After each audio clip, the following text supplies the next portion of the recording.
Separação de testes unitários de integração. Os testes unitários, eles são feitos para rodar de maneira rápida. Dessa forma, eles podem ser executados sempre e não impactar o tempo de desenvolvimento. Então, a ideia do teste unitário é que você fez alguma coisa, vai lá, roda os testes. Fez alguma coisa, vai lá e roda os testes. É tão rápido que você não perde tempo fazendo eles. Tá? Já os testes de integração, por outro lado, eles envolvem mais partes do sistema, normalmente envolvendo acesso a arquivos, bancos de dados, servidores, ou seja, acesso à rede, faz alguma coisa do tipo. Sendo assim, eles são mais demorados e não são feitos para serem executados a cada modificação feita. Cada empresa tem uma política sobre quando executar os testes de integração. Ou seja, quando que eles querem fazer isso? É uma vez por dia, uma vez por semana?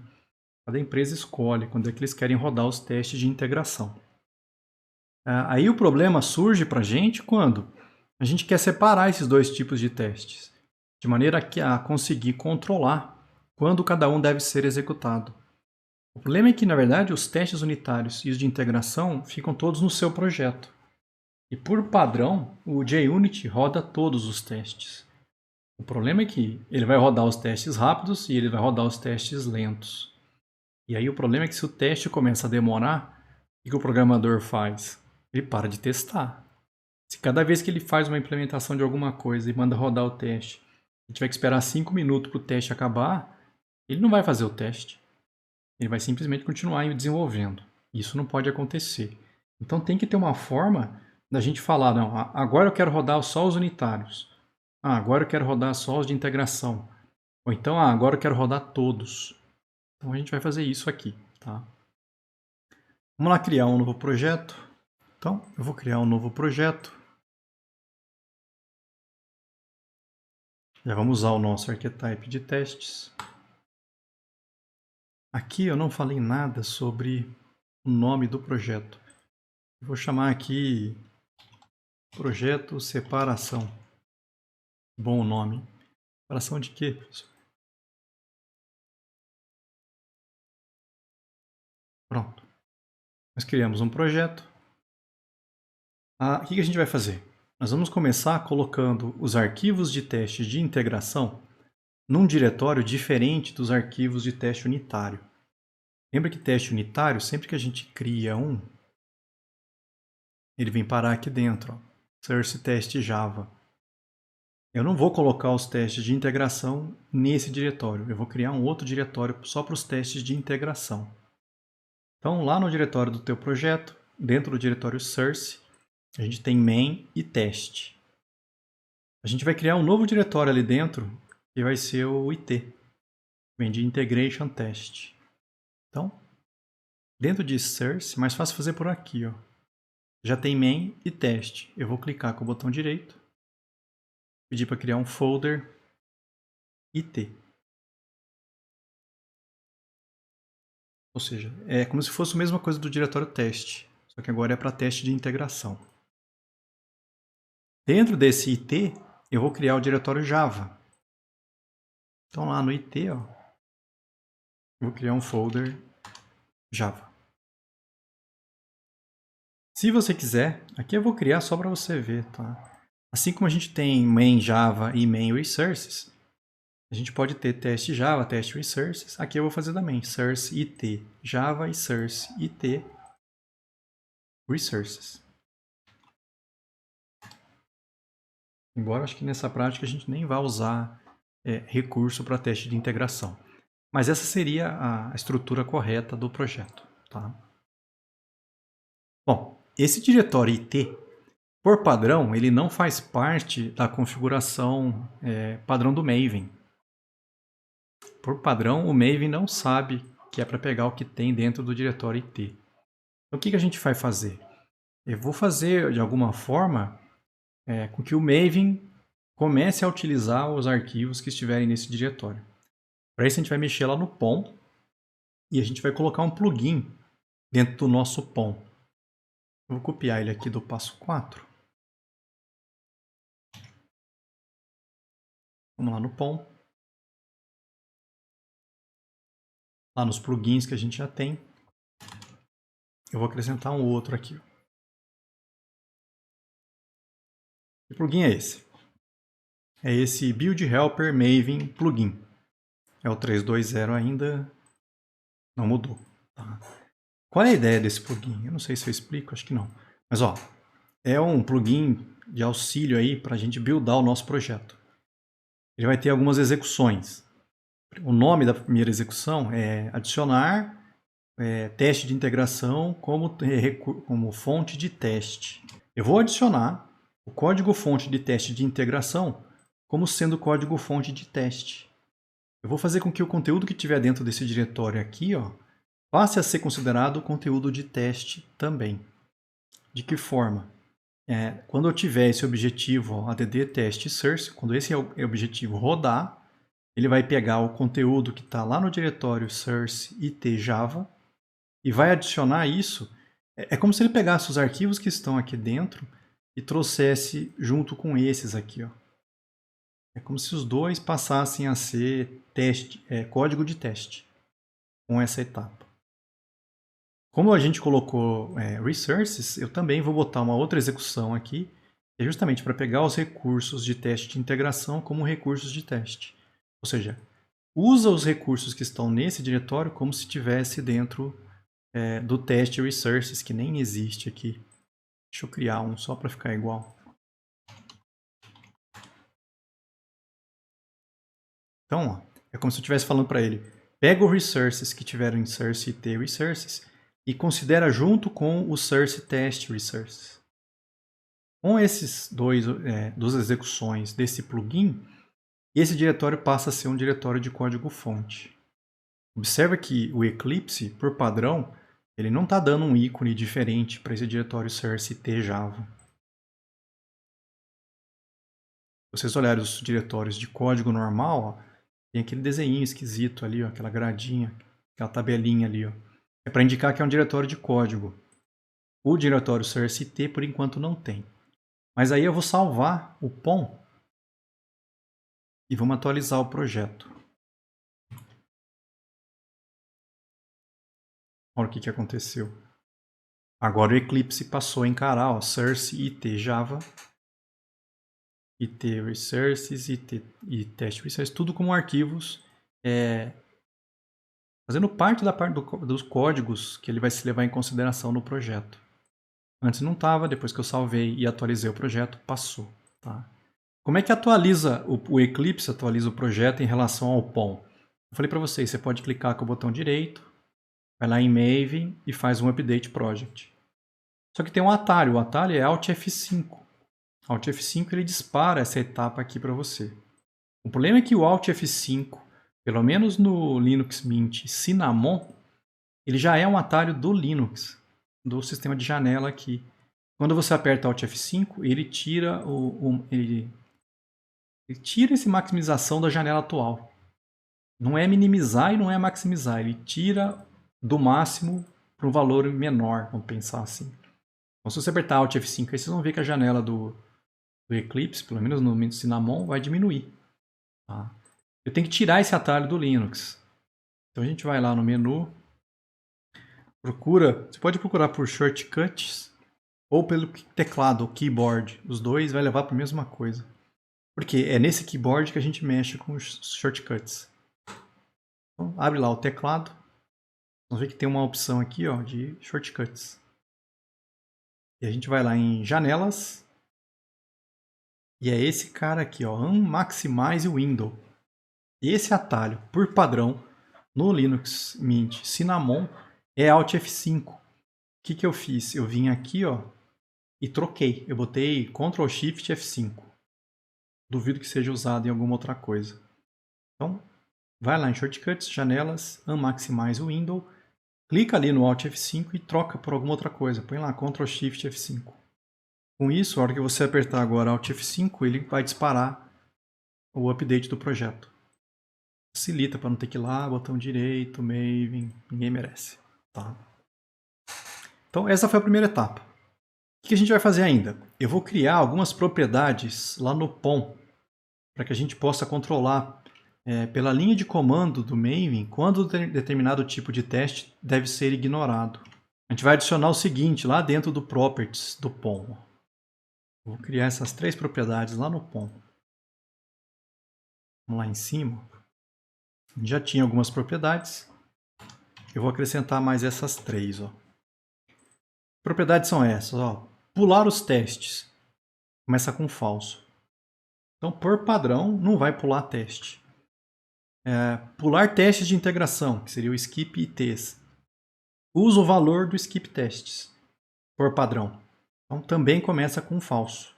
Ele não vai pular testes de integração. E o skip UTs seriam os testes unitários.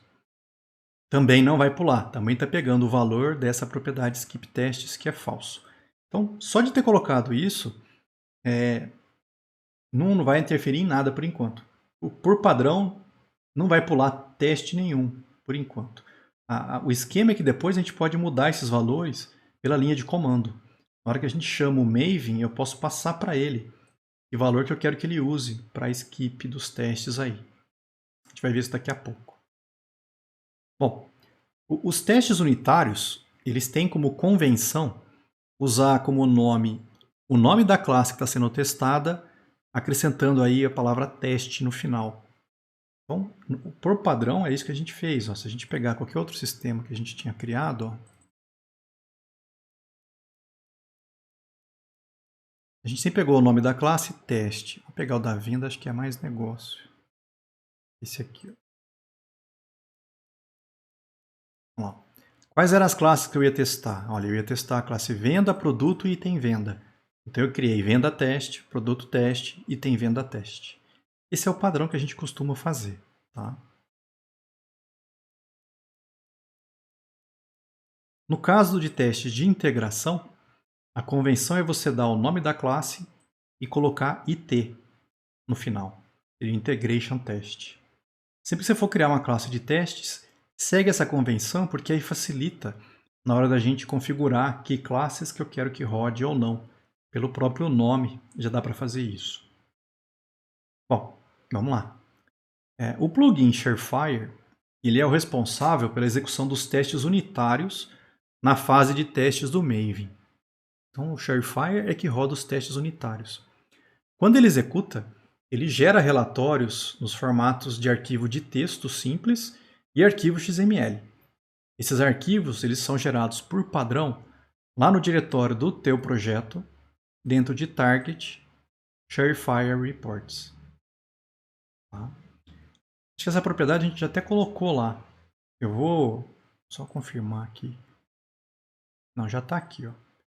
Essa propriedade que está aqui na prática é só para definir qual é a codificação de caracteres que eu quero que seja usada quando for estar gerando relatórios. Ou seja, quando, por exemplo, o Sharefire gerar um relatório, esse relatório vai sair usando o TF8. Mas isso aqui a gente já tinha colocado lá no Archetype, então não precisa. Aí veio o Sharefire. O Sharefire, se eu não me engano, ele já está aqui no projeto. Tá aqui, ó. Mas ele está sem configuração nenhuma. Eu só falei, olha, põe o Sharefire aí no projeto. Aqui na prática, acho que a versão é até a mesma. A única diferença daqui para lá é a configuração. Ó. Vou copiar aqui só para a gente substituir. Que configuração é essa? Olha, é para pular testes? Que testes? No caso aqui, testes unitários. Usa o valor do skip UTs. Ó. O valor da propriedade skip UTs vai definir se o teste se o teste unitário deve rodar ou não. Então aquela propriedade que a gente criou aqui em cima, ó, skip UTs, lembra que começa com o valor falso, ela é usada aqui para definir se os testes unitários devem rodar ou não. Se quiser botar um comentário aqui só para lembrar o que esse cara faz. Tá? Testes unitários. O que mais? Então, com essa configuração, a gente faz com que o plugin ignore os testes caso essa propriedade seja verdadeira. Outro plugin que é importante é o failsafe. Esse failsafe ele é o responsável pela execução dos testes de integração. Quando ele executa, ele também gera relatórios, como arquivo de texto simples e arquivos XML. Esses arquivos, eles são gerados por padrão lá no diretório do projeto, dentro de Target Failsafe Reports. O que a gente vai fazer? Ele também já está aqui no projeto, ó, o Failsafe, inclusive com a parte do teste de integração aqui. Mas não tem a configuração. Então, na verdade, acho que só isso aqui que é diferente. Ó. As execuções já estão ali, as outras 3 linhas também. Então, ou você copia tudo e substitui o plugin todo, ou você vem aqui e acrescenta só a configuração. E é a mesma coisa. Ó. Que configuração é essa? É para pular os testes se isso aqui for verdadeiro. Isso aqui é aquela propriedade skip ITs que foi colocada aqui no início. Ó. Começa com esse valor que é falso no início. Então, por padrão, nenhum teste aqui vai ser ignorado. Tá? Nem os de unitários, nem os de integração. Todos eles seriam considerados aí. Por enquanto, eu não separei nada. Eu só estou preparando para a gente conseguir fazer a separação. Tá? Vamos criar um arquivo de teste unitário. Vou chamar de unitário teste aqui. E vamos colocar um teste que sempre passa. Só para a gente ver que ele rodou. Então, eu vou lá em Source Test Java. Vou criar um caso de teste JUnit. Vou chamar de unitário teste. O pacote aqui não importa, não precisa ser o pacote TEDS. Pode usar o pacote padrão que já está no projeto. Não vai fazer diferença. E aí esse teste, ao invés de falhar, ele tem que passar. Por exemplo, eu vou fazer um assert true. True. Esse teste passa. Verdadeiro é verdadeiro, ele vai passar. Só para ter um teste unitário no sistema. Tá? Mesma coisa para o teste de integração. Eu vou criar uma integração IT. Vamos ver se vai dar certo criar aqui dentro. Criou no diretório correto. Integração IT. Pronto. Lógico, ele também vai falhar. Eu quero que ele passe. Eu vou fazer um assert true. Pronto. Agora eu tenho um teste unitário que passa. E agora eu tenho um teste de integração. Observe os nomes das classes. Ó, integração IT e unitário teste. Os finais seguindo o padrão normal dos nomes das classes. Os dois passando. Se rodar, os dois deveriam passar. Tá? Na linha de comando do nosso projeto, como é que eu faço para rodar esse cara? Vamos fazer primeiro na linha de comando, depois a gente vai tentar criar uma maneira de rodar isso direto. Lembra que eu falei para vocês abrirem um terminal no projeto? O mais fácil é você clicar com o botão direito. Vai lá em Show in Terminal. Ele vai abrir o terminal para você direto do projeto que você está trabalhando. Ó. Projeto de separação, que é o meu projeto. É aqui que está o POM do projeto. O que a gente vai fazer aqui dentro? Como é que eu mando o Maven testar esse projeto? Eu vou lá e ponho, ó, Maven, testa. Deixa eu aumentar essa janela, né?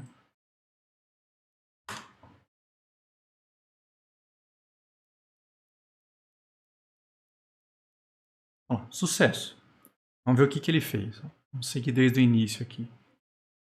Preparou a gente. Isso é uma coisa do Jacoco, embora ele nem esteja usado. Processou recursos. Mais, compilou código, não tinha classe nenhuma para compilar. Adicionou teste source. Ó. Lembra que o build helper, o que ele fez? Ele pegou o source IT Java e adicionou como sendo código de teste do meu projeto. Não tinha recurso, ele não fez nada. O que mais? Não tinha recurso de teste, ele não fez nada. Aí ele compilou as classes de teste. Então ele foi lá, ó, e compilou 2 arquivos. Tá? Que são as classes de teste nossas, são os 2 testes, essas 2 classes que a gente tinha criado. Aí veio a execução de testes. Primeiro disparou o Sharefire, que é o plugin que faz teste unitário. Tá? Ele rodou qual classe? O unitário teste. Um teste passou. Os nossos testes, os 2 iam passar. Não rodou de integração. Olha que louco. Por padrão, se você só fala ou testa, ele não roda o de integração. Certo? A gente vai ter que mudar esse esquema aqui. O teste ele não roda teste de integração, ele só roda os testes unitários. Por isso que a gente só viu aqui o Sharefire rodar. O failsafe não fez nada. Tá? Essa é uma forma de fazer. Vai na linha de comando e dispara isso. Se você quer rodar o teste de integração junto, teria que fazer um Maven Verify. O Verify é lá no finalzinho do ciclo de vida padrão. Ele vai rodar os testes de integração e os unitários também. Ó. Vamos ver a diferença.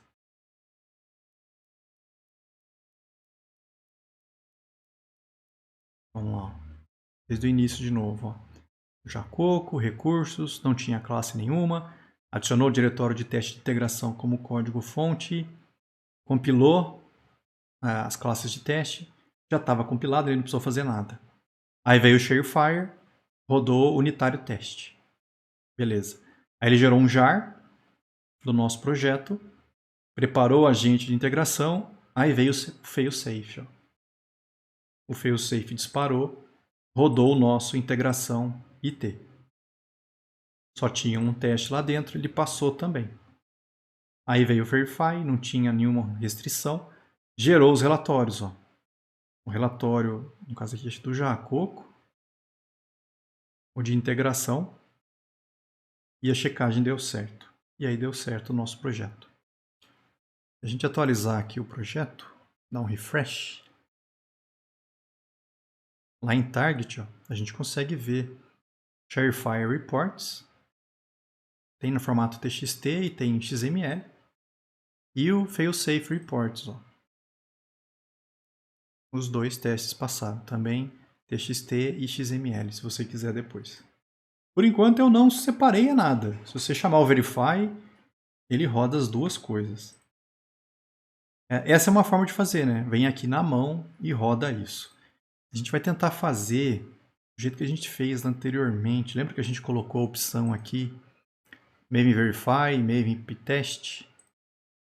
A gente pode usar esses caras aqui também. Não sei se vale a pena botar o Maven Test. Acho que o Maven Test já existe aqui, ó. Já tem Maven Test. Então, se você quiser rodar o Maven Test pelo terminal, pode. Ou se você quiser vir aqui também, ó, Run as Maven Test. Aí o Eclipse vai disparar o Maven. Só que ele rodou o Maven Test. Quem que vai rodar? O Sharefire. Olha lá, ó, acabou. O Failsafe não roda.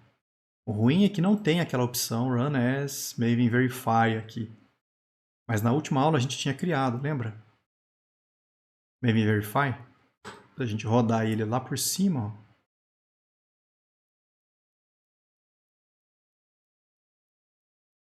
Pronto. Ó. Rodou as duas coisas. Ó. O Sharefire rodou. E aí depois veio e rodou o Failsafe. Então nós já tínhamos criado essa opção aqui em cima. Não sei se vocês lembram como é que a gente fez isso. A gente veio lá, botão direito, Run as, acho que Run Configurations. E aí a gente colocou, ó, lá em Maven Build, a gente criou uma nova configuração. Nós chamamos de Maven Verify para rodar no Project Lock, que é o diretório do projeto atual. Os goals do Maven era Clean e Verify. Ele limpa o projeto e aí ele dispara o Verify. Então já tinha isso aqui pronto. O teste não precisa porque já está lá. Então aqui nem precisava fazer isso. Então, Maven Test roda teste unitário, Maven Verify, teste unitário e de integração. E aí na linha de comando eu consigo passar informações. Consigo falar, olha, faz o Maven Verify, mas passa aí um parâmetro, que é o skip ITs. É como se eu estivesse mandando um valor verdadeiro para esse parâmetro, para essa propriedade lá do Maven no POM. Ó. Aqui, ó, skip ITs, skip UTs. Eu consigo passar -d skip ITs, é como se esse cara fosse verdadeiro. Pula teste de integração. Mesmo usando o Verify. Lembra que o Verify, por padrão, rodaria as duas coisas. Ó. Mas se eu fizer... Primeiro vamos fazer na linha de comando, depois a gente vai colocar uma opção. Olha lá. Maven Verify -d skip ITs.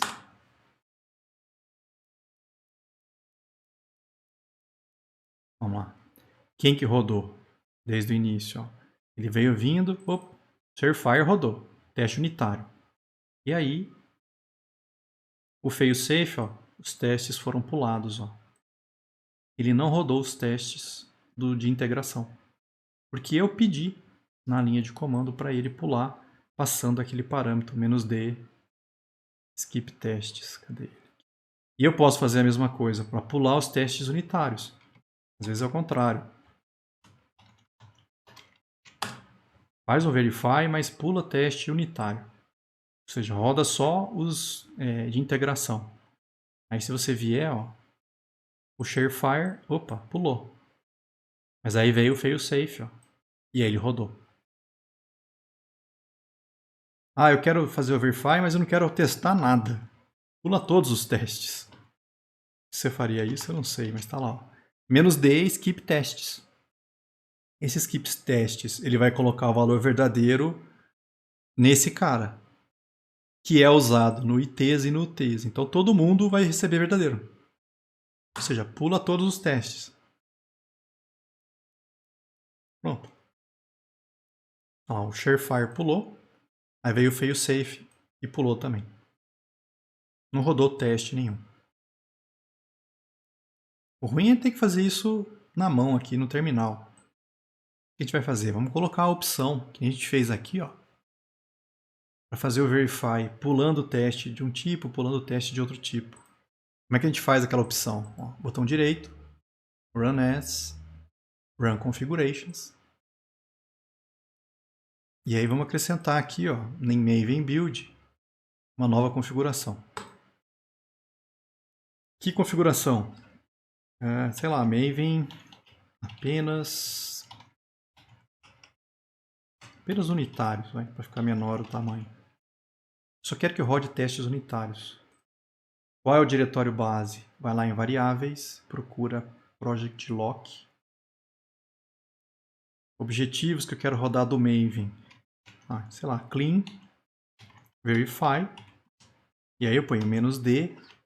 Eu quero apenas testes unitários, então eu vou falar para ele pular os de integração, skip ITs. Clean verify "-d", skip ITs. Ver se eu não digitei nada errado. Tá certinho. Que mais? Refresh do recurso atual, que é o projeto atual. Eu quero que esse cara apareça, essa opção, tanto para run quanto para debug. Aplica e aí roda. Skit, eu digitei errado aqui, pô. Veja. Tá, agora pode ser que estava errado já, né? Desde aqui, É skip, eu acho. ITs. Vamos tirar isso daqui primeiro. Vamos tentar passar direto lá, Tá escrito certo, skip ITs. Tô achando estranho porque que tá pulando, hein? Não tá obedecendo. Agora foi, O ShareFile rodou e aí o failsafe pulou. Dificuldade. E a gente pode fazer a mesma coisa para o outro, Vai lá em Run As, Configurations. Vamos criar uma nova. Eu vou chamar de Maven apenas integração. O diretório é o project lock. Objetivos: clean verify, "-d, skip UTs. Pula os testes unitários, ou seja, roda apenas os de integração. Vamos ver se funcionou. Vamos lá, o ShareFire pulou. ShareFire. Failsafe rodou. Pronto, deu certo.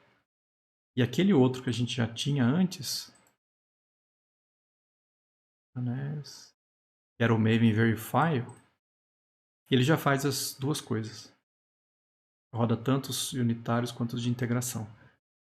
Se você quiser um que não rode teste nenhum, vai ter que criar também. Chamar de Maven sem testes. diretório project lock,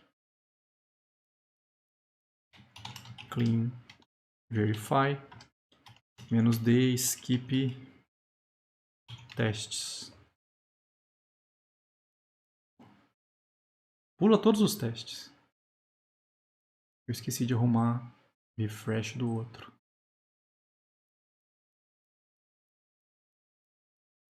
Vamos ver se vai fazer pular os testes. O ShareFire pulou, FailSafe pulou. Deu certo. Só tem que arrumar o outro que eu acho que eu esqueci de fazer o refresh. Não, isso eu fiz. Esse aqui.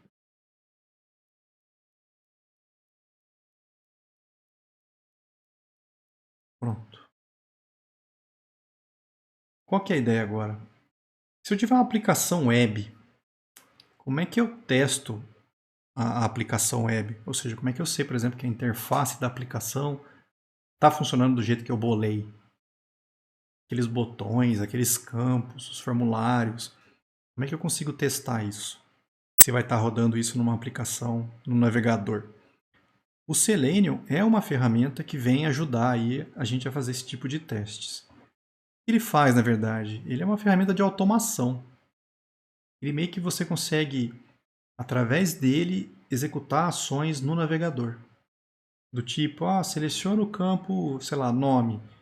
Digita aí esse nome no campo. Agora clica no botão não sei o que. O Selenium consegue fazer isso acontecer no navegador. Tá? Não é a única ferramenta. Que eu conheço, acho que é a mais antiga, pelo menos para a parte de Java. Tá? Hoje em dia tem muitas coisas para fazer automação desse tipo de testes de web, mas é bem específico para JavaScript, aplicações JavaScript. O Selenium é uma das que a gente tem aí para Java. Se alguém descobrir algum outro depois aí que sirva para Java também, além dele, me avisa. Tá? A gente tem aqui 3 Seleniums, vamos pensar assim. Tem o WebDriver, que é o que a gente vai estar usando para fazer os testes da nossa aplicação. O Selenium IDE é uma ferramenta, aí, uma extensão que a gente vai instalar no navegador para fazer como se fosse um gravador do que você está executando na página. Ele grava as ações que você faz no navegador, depois você consegue pegar essas ações e repetir elas ou executar elas, tá? Usando o Selenium IDE.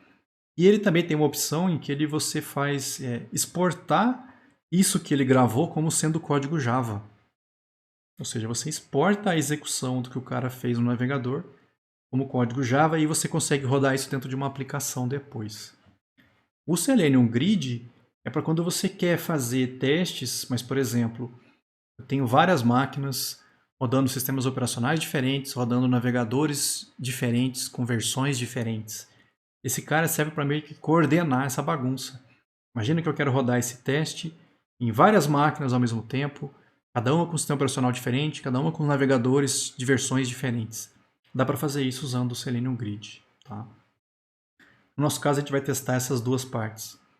É mais fácil para a gente fazer local aqui na nossa máquina. Como é que ele faz isso? Né? A gente tem lá um navegador funcionando aqui. Desenha pra caramba. Impressionante. Imagine que dentro desse navegador eu estou abrindo um sistema. De repente tem lá um formulário aqui que o cara tem que preencher. É um cadastro de alguma coisa. Eu quero testar se esse meu cadastro está funcionando. Dá um botão aqui. Como é que o Selenium faz para comunicar com o navegador? Ele tem um esquema, seria um driver.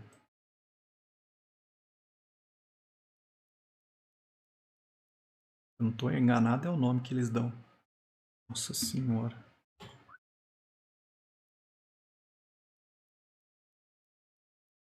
O que esse driver faz? Você tem lá um navegador X, sei lá, Chrome, Firefox, Opera. Existe um driver para aquele navegador. Esse driver ele é capaz de atuar junto com o navegador e fazer alguma coisa acontecer no navegador. E ele também consegue pegar informações do navegador Ou seja, o que tem na tela, o que está escrito no H1 lá de título, apareceu determinado botão, essas informações ele consegue pegar do navegador. É específico para esse navegador. E aí a nossa aplicação, rodando lá em Java, usando o Selenium, então tem que ter o Selenium junto com a aplicação, certo? Você vai fazer um teste, esse teste vai envolver o Selenium usa o driver vai lá e comunica com o navegador. Então, é preciso existir um driver específico para aquele navegador para conseguir atuar junto ao navegador. Mas o bacana é que no código aqui eu consigo falar para ele, olha, vai no campo nome e digita, sei lá, Rafael. O Selenium manda isso para o driver vem aqui e digita lá no input o nome que você pediu. Aí você vai lá e fala para ele, Selenium, clica no botão enviar. O Selenium vai, usa o driver, vai lá e faz um clique acontecer nesse botão aqui para você. Então você consegue automatizar o teste, no caso aqui da sua aplicação. Via código, as coisas vão estar rodando no seu navegador. E aí, lógico, isso é para o navegador X, mas existe driver para o navegador Y, Z e assim por diante. Você tem lá o driver X, driver Y. E a gente consegue fazer o teste funcionar com qualquer um desses drivers para acessar um outro navegador de repente. O Selenium usa esse driver aqui para comunicar com esse navegador diferente aqui.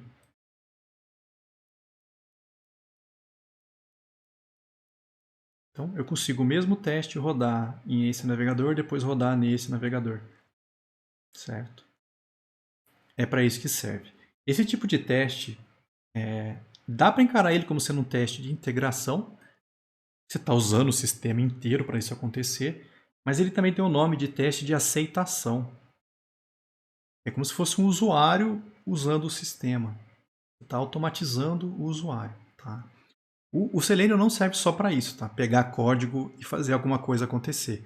Falei para vocês, aquele Selenium IDE é uma ferramenta, não é bem aqui que fica.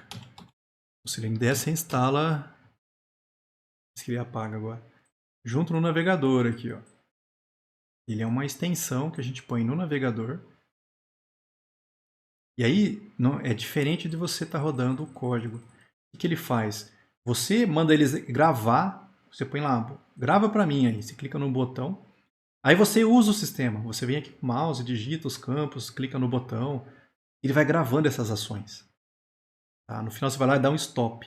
Você tem uma lista aqui do que você fez no navegador. E aí você consegue salvar isso. Como se fosse um scriptzinho do que você fez. E você consegue executar de novo. Você vai lá e dá play, ele vai lá e refaz essas ações para você.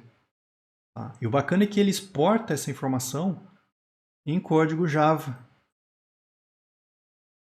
O que você gravou com o IDE, você consegue exportar como teste, e aí você consegue rodar via código Java. Tá? Testes com Selenium. O que a gente vai fazer?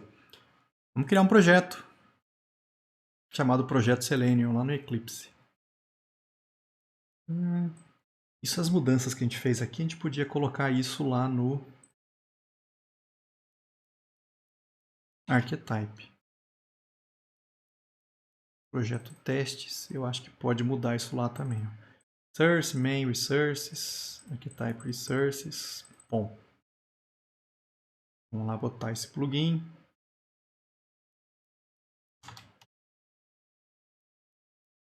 O que mais a gente mudou? As configurações do Sharefire e do failsafe, era bom colocar também. Então, failsafe e do... Bom, copia inteiro que já vem com comentário.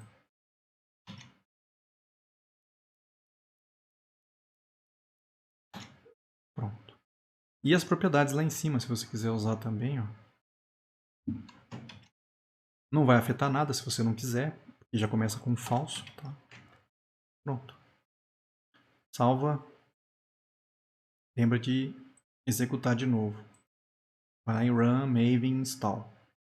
Instalo o meu archetype novamente. Vamos lá criar um novo projeto, Maven, usando o nosso archetype de teste. O nome do projeto é Projeto Selenium.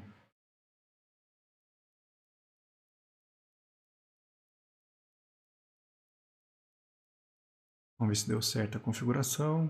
Já saiu certinho. Plugin deve estar lá embaixo. Isso, perfeito. Bom, vamos lá.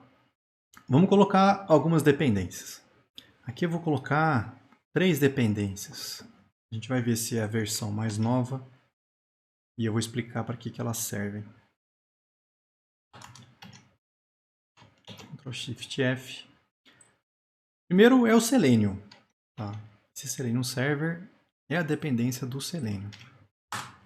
Vamos ver a versão mais nova.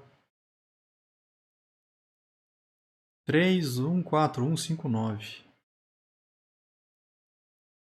É a mesma ainda, do semestre passado. O que mais tem lá de dependência? Esse do Boni Garcia. Selenium Jupyter. A gente precisa desse cara para integrar o WebDriver Manager com o JUnit. Vou ver só se essa versão é a mais nova. Já vou explicar o que esse cara bolou.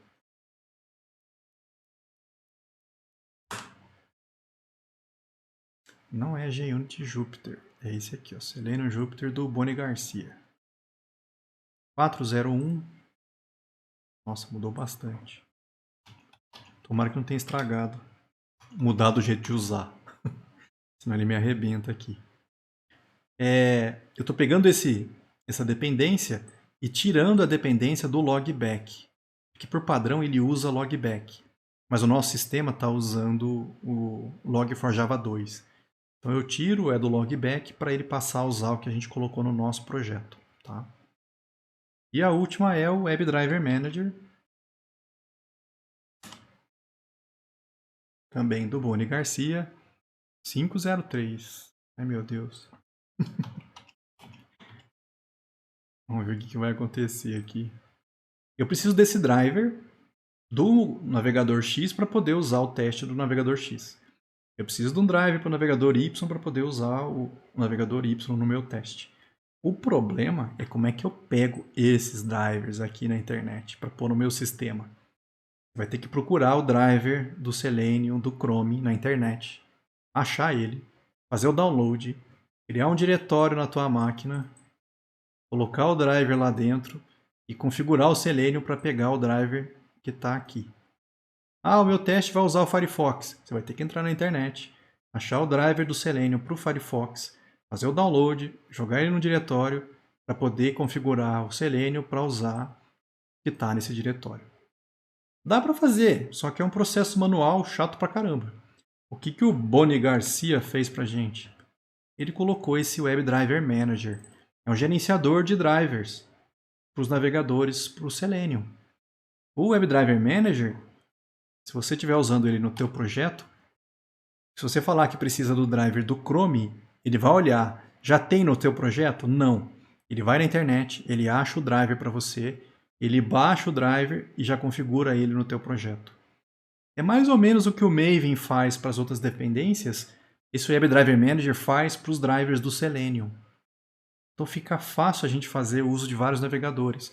Eu não preciso fazer a parte manual de abaixar esse arquivo. O WebDriver Manager já faz isso para a gente. Tá? Por isso que a gente colocou ele no projeto aí. Vamos lá na parte de log e eu vou acrescentar alguns loggers aqui. Vamos lá no POM. POM não. Line Resources Log4Java 2. Ó. A gente já tem alguns loggers aqui. Eu vou trocar eles por esses que estão na prática. Tudo que aparecer de log relacionado a essa parte de teste com Selenium, eu quero que apareça no console. Então eu estou pegando desde a parte do WebDriver do Boni Garcia lá. Esse do Apache, eu não lembro o que ele era mesmo. Eu sei que tem que colocar ele para a gente ver as comunicações entre o servidor que a gente está fazendo. E o nosso projeto não está no pacote TEDs, não, está sim, projeto Selenium, tá certo. Com isso a gente vai conseguir ver as informações de teste com o Selenium. Vamos criar uma classe de teste, eu vou chamar de Browsers JUnit Jupyter Test. Vamos lá, teste Java. Vamos criar um JUnit Test Case, Browser JUnit Jupyter Test. E aí vamos jogar esse monte de código ali dentro. Qual é a ideia? Eu vou criar testes para vários navegadores aqui. E aí vai estar dando erro no quê? Os drivers, ó. Chrome Driver, Firefox Driver, Edge Driver. Tá faltando import. Eu vou dar um Ctrl Shift O. Bom demais, sinal que mesmo tendo mudado as versões, as classes não mudaram. Beleza, salvei. Só que ainda não está pronto para testar com esses caras. A gente precisa ir nessa classe e falar que tem uma extensão, o que é estendido com Selenium Extension.class. Ctrl Shift O. Demorou, mudou de novo. Esse cara gosta de mexer nesses caras, viu? Boni Garcia não tem sossego, velho. Semestre passado acho que deu o mesmo problema. Eu pego o driver do Chrome, vou gerenciar ele e vou configurar uns timeouts nele. Ó, timeouts, eu quero que ele tenha uma espera implícita de 10 segundos. Ó. Então, quando eu fizer uma operação usando esse driver, eu quero que ele espere pelo menos 10 segundos antes de falar que deu pau. Dá para mudar esse valor se a gente quiser.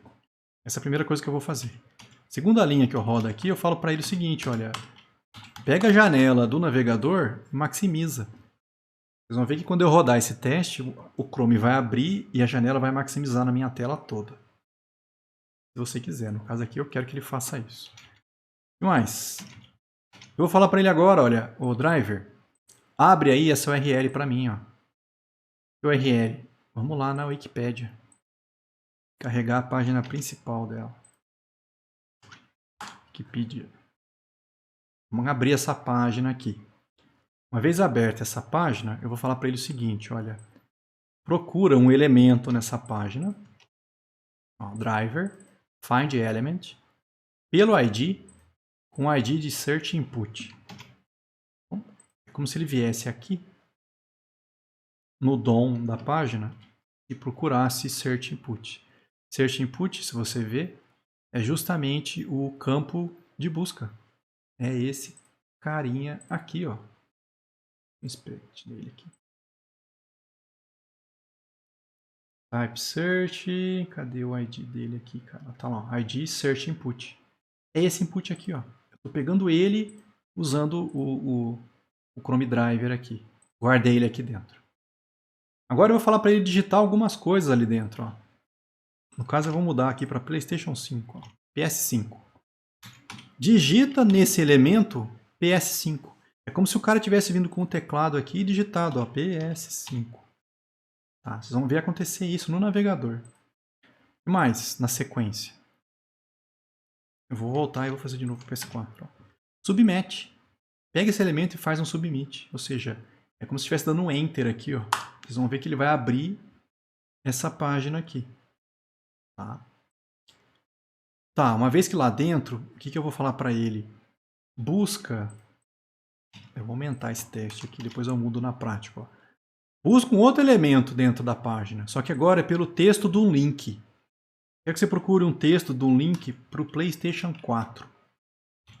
Ó, o texto do link tem que estar escrito PlayStation 4. Se você olhar aqui, PlayStation 4, um desses caras é link. Ó. É um texto PlayStation 4 e é um link. Eu estou pegando esse cara aqui. E aí eu faço o que com ele? Clica. Clica nesse cara, clica nesse link. Como se o navegador, alguém tivesse vindo aqui com o mouse e clicado aqui para abrir essa página. Abrir a página do PlayStation 4. Agora, eu vou mandar procurar um link para o PlayStation 3. Vamos lá. Procura aí, ó, um link do PlayStation 3. Tem um link aqui, ó. Na sequência, clica nele. Então, vocês vão ver que vai aparecer essa página aqui. Uma vez que está nessa página, eu vou falar para ele, olha, busca um elemento que tem um ID First Heading. First Heading é o ID desse cara aqui, ó. Você dá um inspect nele, ó, ele tem um ID de First Heading. Eu estou pegando esse H1, tá, lá dentro do meu código Java. E aí, esse cara é o H1, eu vou lá e falo o seguinte, pega o texto desse cara, pega o texto do H1. O texto do H1 é esse texto aqui, ó, PlayStation 3. Eu usei isso no assert, ó. Garante para mim que esse título do H1 é PlayStation 3. Eu estou simulando um teste para ver se eu consigo sair desde o início da Wikipedia, digitar PlayStation 5, na página do Play 4, clicar no link, na página do Play 3, clicar no outro, e ver se eu cheguei realmente na página do Play 3. E esse é um teste que a gente pode fazer de repente num formulário depois. Pega o elemento, clica nele, coisa do tipo, e vai indo aí até chegar no final. Tá pronto. Dá para fazer esse teste. Acho que essa versão aqui é até melhor que a outra. Vou fazer ele aqui no de Firefox, que eu também tenho o Firefox aqui. É o mesmo teste, só que de uma maneira diferente. Ó. Ctrl Shift O. Vamos lá, é um teste com o Firefox, então eu pego um Firefox Driver do Selenium. Aqui eu estou criando um objeto do tipo WebDriverWait. Então, ó, eu estou configurando esse driver com 10 segundos, guardei esse cara aqui dentro. É outra forma de fazer isso, tá? Peguei, maximizei o navegador, mandei abrir a página da Wikipedia. Deixa eu copiar isso aqui. Vai ficar no lugar disso aqui, se eu não me engano. Clicou no Play 4. Tá, mas aí tem que escrever diferente, Rafael. Tá, eu vou arrumar ele aqui.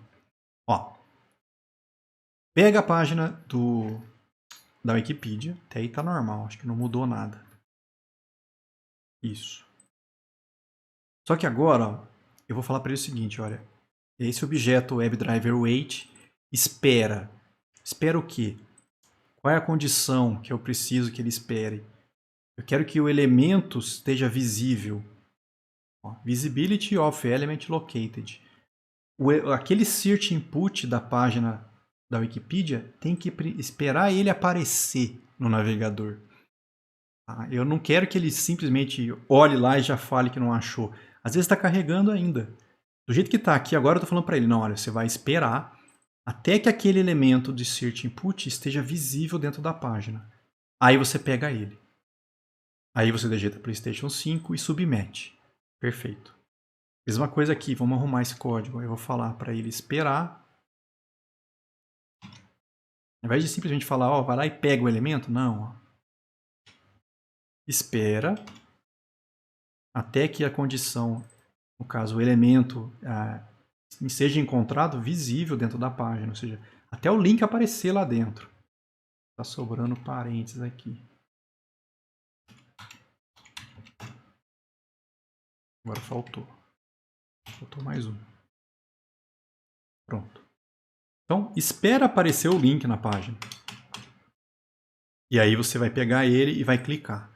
E aí, de novo, ó, agora você vai esperar aparecer o link do Play 3, para depois clicar. E aí você vai esperar até que o elemento esteja presente. Aqui é outra maneira de fazer, tá? O visibility, vamos ver se ele fala alguma coisa. Ele verifica se o elemento está presente no DOM da página e visível. Ou seja, tem que estar aparecendo para o cara enxergar lá. Esse presence of, se está presente no DOM. Eu não preciso esperar aparecer. A partir do momento que o navegador carregou HTML para dentro do DOM, se tiver o link ou tiver aparecendo esse heading lá dentro, ele já vai pegar. Aí depende do que você quer fazer no seu teste. Você quer esperar aparecer, você quer esperar carregar. Tá? Dos dois jeitos vai funcionar. Depende do que você quer fazer. Aqui em cima eu não esperei nada. Eu falei, olha, vai lá e pega, vai lá e pega, vai lá e pega. Com esse cara aqui, eu acho que até não tem problema, porque implicitamente ele vai esperar 10 segundos antes de falar que não achou alguma coisa. Então, wait until alguma coisa. Eu botei aqui, ó. Você pode esperar um elemento aparecer no DOM, que é o Presence of Element Located. Pode esperar ele aparecer no DOM invisível, que é o Visibility of Element Located. Esperar se o elemento está visível e habilitado de maneira que possa ser clicado. Então, element to be clickable, ou seja, já pode clicar nele. Depois que puder clicar nele e estiver visível, aí você pega ele. E você pode montar a sua condição. Vai lá e põe o New Expected Condition, já passa aqui, já cria o objeto direto aqui, sobrescrevendo esse método apply. E aqui você monta a condição. De repente, olha, o driver, se pegar o título da página, tiver minúsculo, começando com isso aqui, tá ok. Você pode montar uma loucura aqui para decidir se pode pegar o elemento ou não. Tá? Tem um mundo de coleções pré-definidas. Expected Condition, cara. Olha a quantidade. Não é só aquelas ali, não. Tem muita condição, cara. Então, antes de você sair quebrando a cabeça, de repente, vem aqui, olha, já deve ter pronto às vezes. Tá? Então é wait until x, beleza.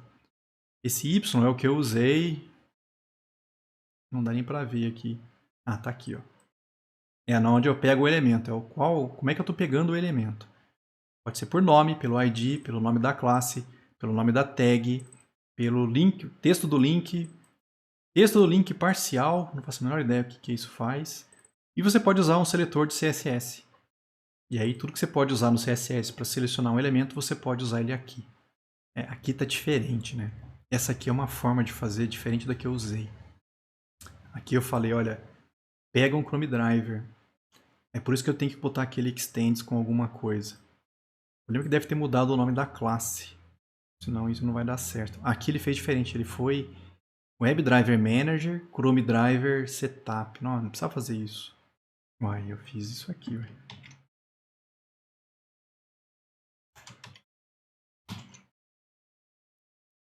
Mudou o nome. Selenium Jupyter. O que era antes? Selenium Extension.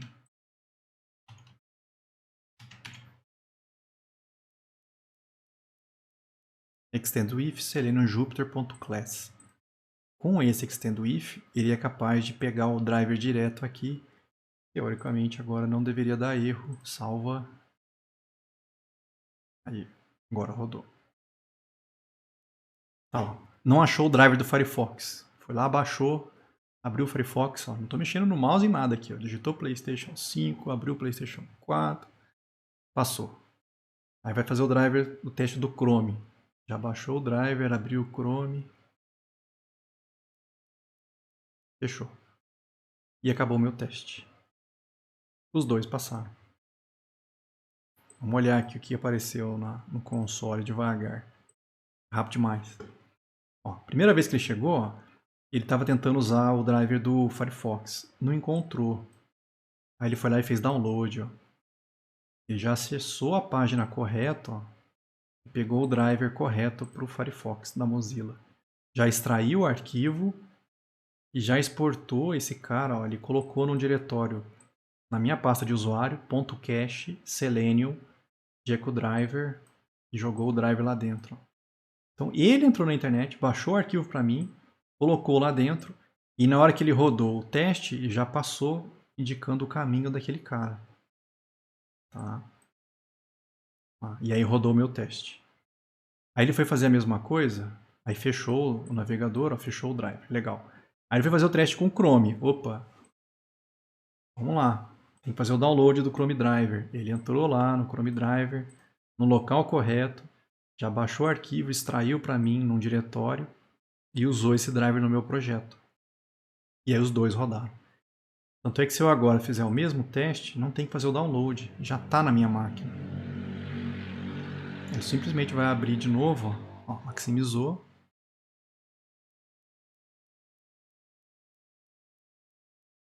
Fechou o Firefox, abriu o Chrome.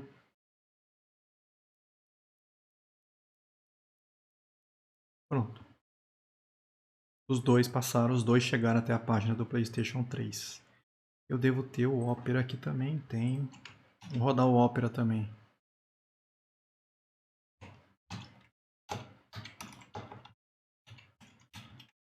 E aí você consegue configurar que versão que você quer, né?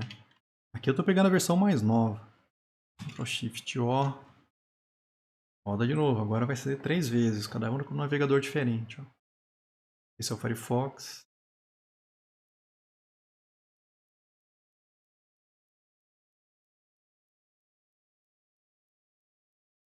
Agora veio o Chrome. Aí vai fazer no Opera e não acha. Foi lá e fez download. Ó. E já abriu o Opera.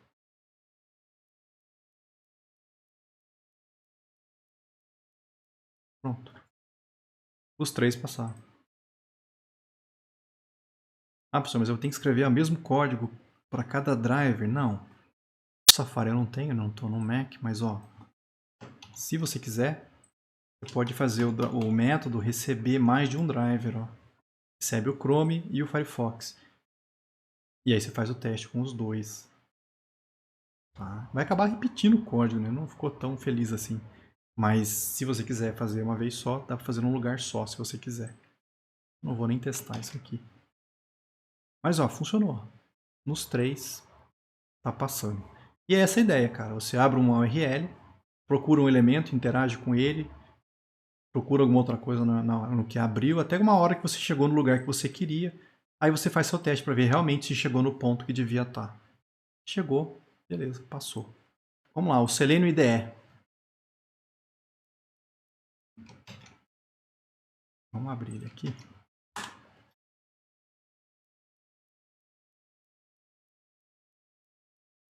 Bom que eu abri o Chrome Web Store na Opera. Muito bom, Rafael. Tudo para dar certo.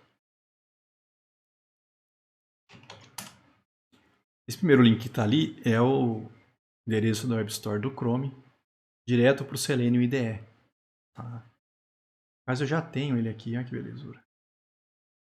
Se você não tiver, você pede para instalar. Ele vai instalar para você e vai aparecer um íconezinho ali, ó. SE, ó. É o Selenium IDE. Você clicar nele ali, ele vai abrir.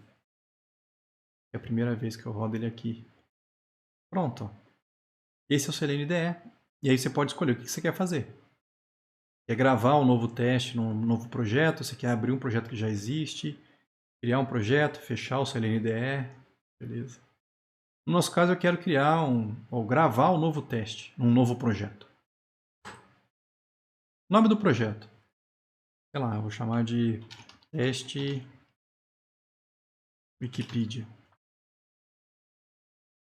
O URL que vai iniciar. Vou pegar o URL que está lá no projeto.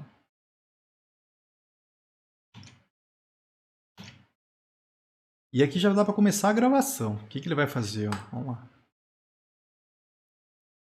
Ó, ele abriu. Ele está executando. Se deixasse eu ver aqui era bom, né? Tá aqui, ó. Tá gravando. Tudo que eu fizer aqui dentro, ele vai guardar. No nosso caso, o que eu vou fazer? Eu vou vir aqui, vou clicar. Ah, ele gravou um clique, você viu? Vou digitar PS5. Vou dar Enter. Aí vamos vir aqui, PlayStation 4. Vou clicar. PlayStation 3. Vou clicar. Cheguei até onde eu queria. Vamos lá no gravador. E vou parar a gravação. Nome do teste é, sei lá, achar PS3. Pronto, tá aqui. Dá nem para baixar. Os 7 etapas, ó. O meu teste achar PS3, ó. Ele abre a página, aumentou, setou a janela para aumentar ela, clicou no Search Input, digitou PlayStation 5 lá dentro, pressionou um Enter dentro dele. Nossa, bom que o jeito que ele acha o elemento na tela é muito louco, né? Achou o link do PlayStation 3, clicou, achou o link do 4, clicou, do 3 clicou e aí parou. E aí ficou salvo isso, cara. O louco? Salvo não, vamos salvar. Você pode salvar em algum lugar, vou salvar no desktop aqui, ó. Pronto. E eu posso executar de novo. Com esse cara aqui, eu vou lá e falo para ele, olha, roda esse teste. Ó, eu ia repetir aquelas ações que eu fiz, ó. Pronto. Falei, isso aqui para você automatizar alguma coisa no seu serviço é lindo demais, cara. Você tem que acessar algum lugar, você vem aqui e grava. Acessa, põe em senha, entra, vai lá num lugar específico. Ó, funciona demais. Isso aqui no Chrome. E aí dá para exportar isso aqui. Isso aqui é mais louco. Eu consigo exportar essas ações. E se lembrar, acho que eu até botei na prática aqui. Ó. Ah, outra coisa, né? Como é que você chega nessa Web Store do Chrome? Pô, eu não sei por que o Chrome faz isso. Eles escondem as coisas. Você vem olhar aqui, por exemplo, de repente tem uma opção aqui de você botar a extensão. Você vai lá em extensões. Ele não abre a Web Store. Ele abre essa página para você ver as extensões que você tem. Para você chegar na Web Store, você tem que vir nos 3 pontinhos, More Tools, Extensions. E aí lá no Main Menu, lá embaixo tem Open Chrome Web Store. Então aqui, ó, no Main Menu, no hambúrguer aqui, abrir a loja. Olha onde fica o bagulho, velho. Você poder chegar até a loja. E não puseram uma opção direto aqui, eu não sei. Mas aí eu tenho o link aqui direto, tá? Para exportar, tem que clicar nos 3 pontinhos na vertical do lado do nome do teste criado. Ou eu apanhei tanto disso que eu escrevi como é que faz. Ó.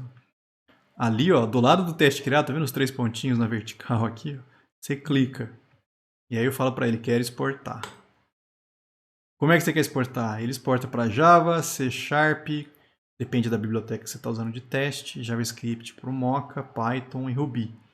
Eu quero aqui no caso para Java JUnit. Aonde você quer salvar? Vou salvar no desktop aqui. Pronto. Ele criou a Sharp S3 teste.java.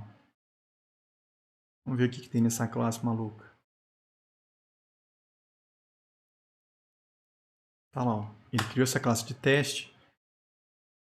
Só que ele faz um monte de coisa. Como esse teste, ele já manipula, inclusive, JavaScript aqui, cara. Ó, tem um executor de JavaScript. Gente, aqui eu não usei JavaScript em lugar nenhum. Mas tá lá, ó. Ele fez um teste, ó.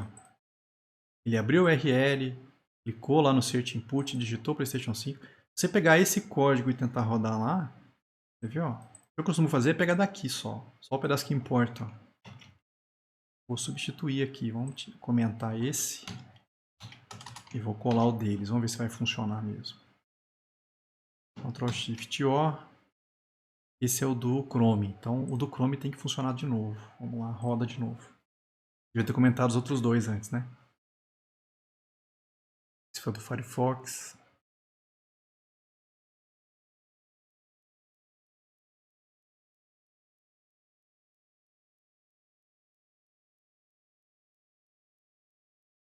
O Opera.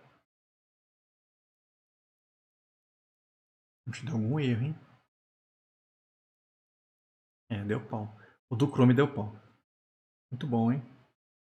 Não conseguiu achar um elemento. Esse cara aqui, ó. Ele não achou. Bom que o próprio... Como é que não acha, né?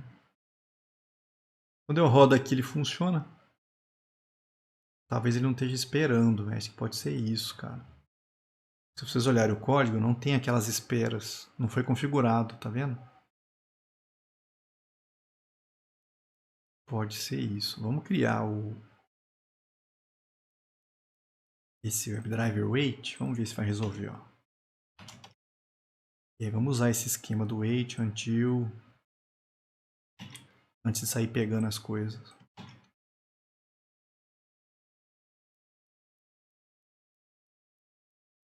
Não é isso aqui. É driver.wait. É wait until by id.click. Tá dando errado. Faltou parênteses aqui, provavelmente. Isso.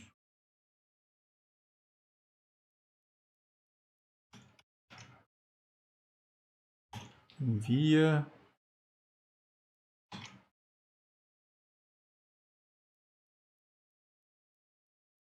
Ele já pega o elemento e já aplica a ação. Ele fez diferente do que eu tinha bolado ali embaixo.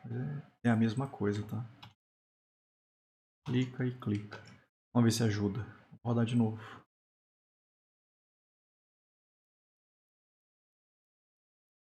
Nossa, eu não comentei os outros de novo.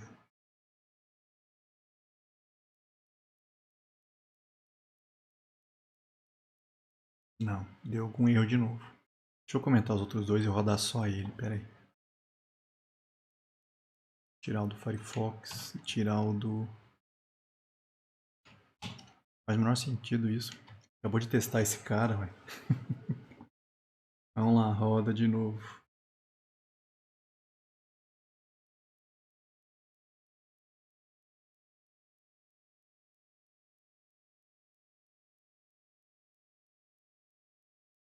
Não, tá dando erro. Ah, eu não fiz o acerte. Ai, ai, vamos pegar daqui.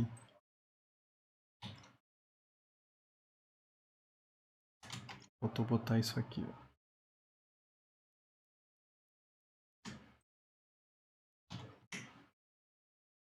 Agora vai dar erro.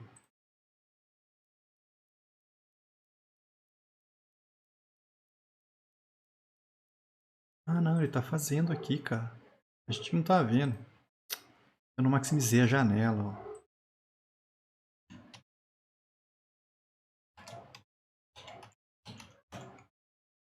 Ah, pera aí, ó. Deixa isso aqui. Mas também não faz sentido, né? Seta um tamanho, depois maximiza. Só maximiza. Isso que eu não tô vendo, ué.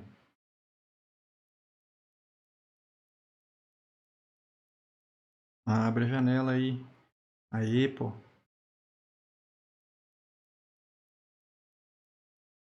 É, mas não deu muito certo, não. Onde ele veio parar? Mas é estranho, né? Por que dá erro aqui, mas quando eu rodo direto do IDE funciona? Não, mas se você clica aqui, não deveria acontecer nada. Ele deve estar clicando lá, ó. E aí tá vindo pra cá e digitando PS5, só que aí é outra coisa, né? Então, cuidado. Às vezes funciona na IDE, mas aqui vocês viram que tá dando um comportamento diferente. Alguma coisa que ele executa diferente. Mas também rola. Pelo menos você tem um basicão para você sair. Você não precisa começar do zero a fazer o seu teste, né? Eu vou voltar ao anterior que estava funcionando. O Shift O. Pronto. Fizemos o teste, já vimos isso. Dá para fazer a mesma coisa no Firefox. Dá para instalar o Selenium IDE nele.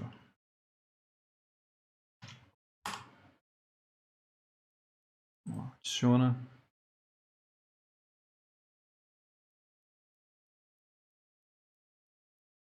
Tá lá.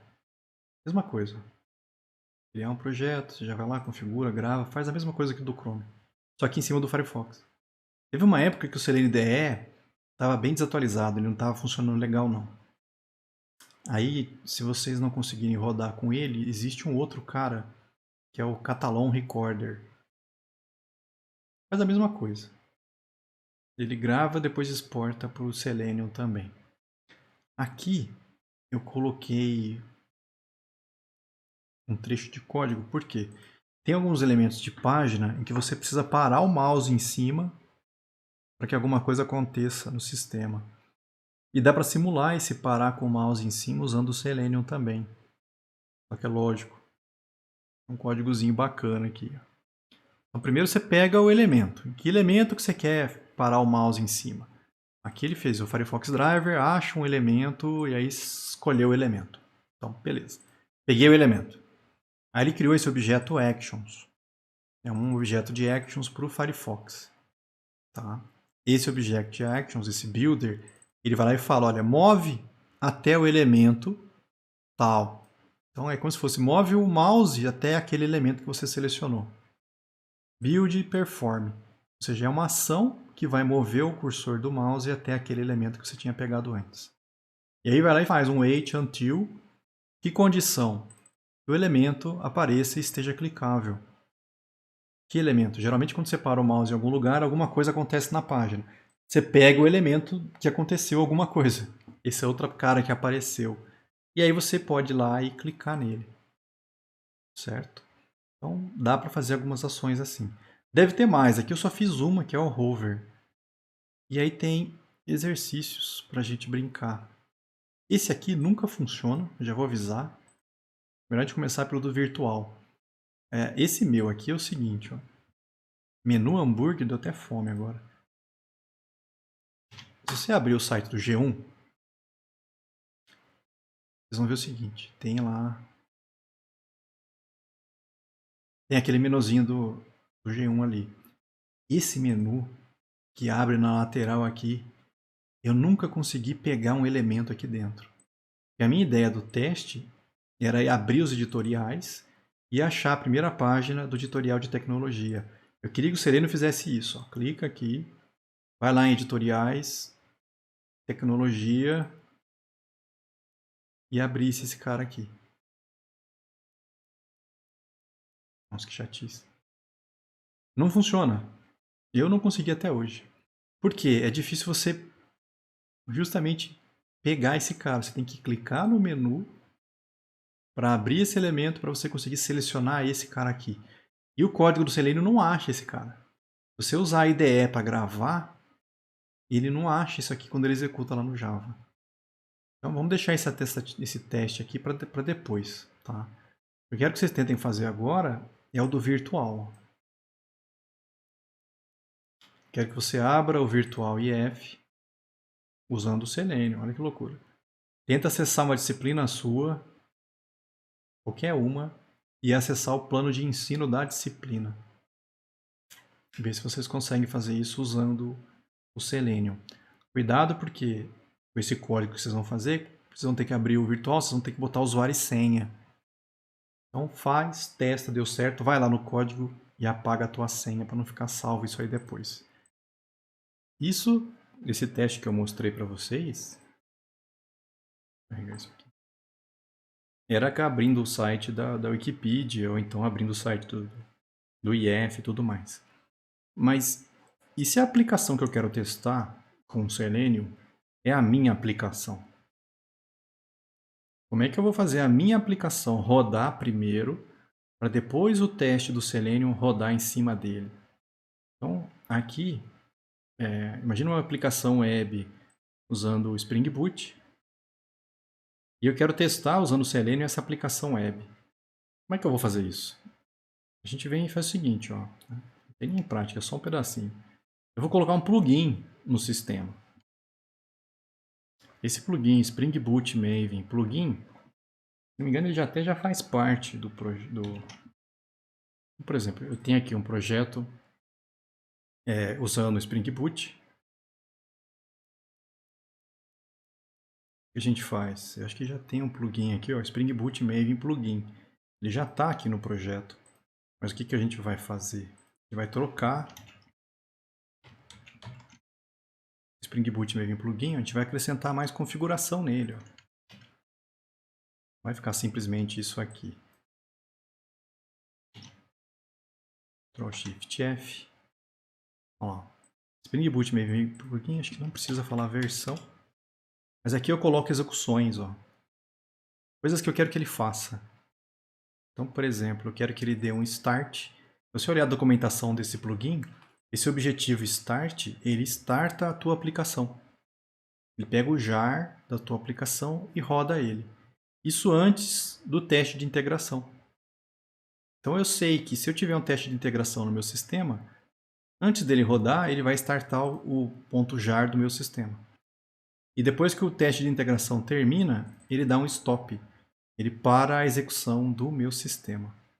Então, o que a gente pode fazer aqui?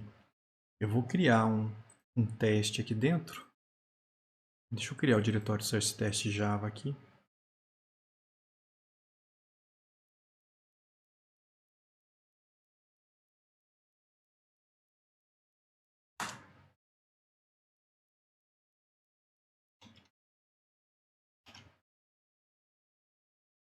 Vamos colocar as dependências que a gente precisa.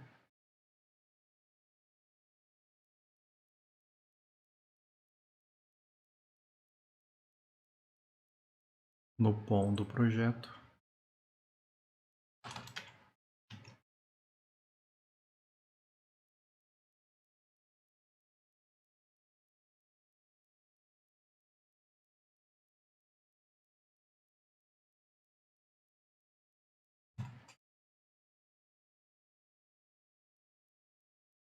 Deixa eu acabar de fazer o download. Ah, preciso do JUnit também. O Kito não. O login já está lá. JUnit.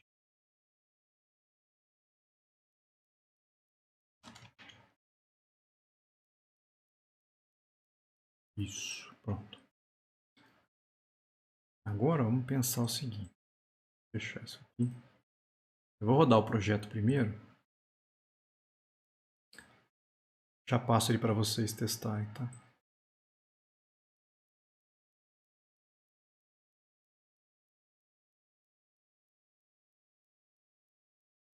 Vamos ver se vai dar certo. Isso. A aplicação começou. A aplicação é essa aqui por enquanto. Contato simples. Dá para buscar todos, buscar pelo ID. Inserir novo. Pesquisar. Como é que a gente vai testar isso aqui? Vamos ver o seguinte. Ver com o meu HTML aqui, acho que não tem nenhum elemento que eu dê para selecionar ele. Vamos ter que mexer nessa configuração aqui para poder dar certo. Por exemplo, eu vou tentar clicar no botão inserir. Eu não tenho nenhum ID aqui no inserir. Vamos botar um ID nesse cara. Vou chamar de botão inserir. Inserir. Que aí eu uso esse ID aqui no código para a gente pegar o elemento. Então vamos lá. Deixa eu usar o de baixo. Esse aqui tem aquele esquema do timer.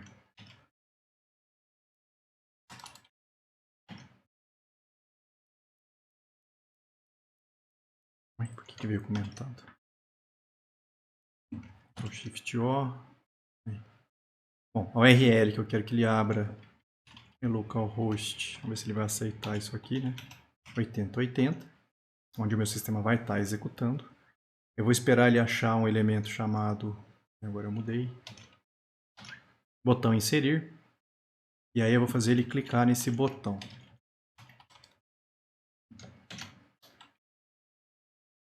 Quando ele clica nesse botão, deveria abrir esta página. E aí eu queria digitar coisas aqui dentro. Eu vou ter que pegar esses inputs do novo contato. Eles vai ter nome, já tem ID, com nome, endereço, telefone e e-mail. Então fica mais fácil para a gente fazer isso no código. Ó. Eu vou pegar o elemento de novo, com ID nome. Vou digitar alguma coisa. Eu acho que eu não tenho teste no sistema ainda. Já tem. Deixa eu tirar esse cara. Pronto, agora eu não tenho mais o teste lá dentro. Então, eu vou inserir o teste. O nome, endereço, telefone e e-mail.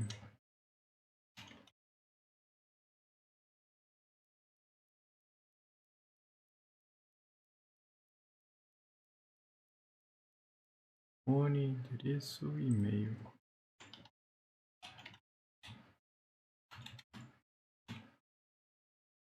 Pronto. E aí eu vou clicar no botão inserir. Esse inserir de novo, acho que não tem nada nele. Facilita a nossa vida. Vamos botar um ID aqui.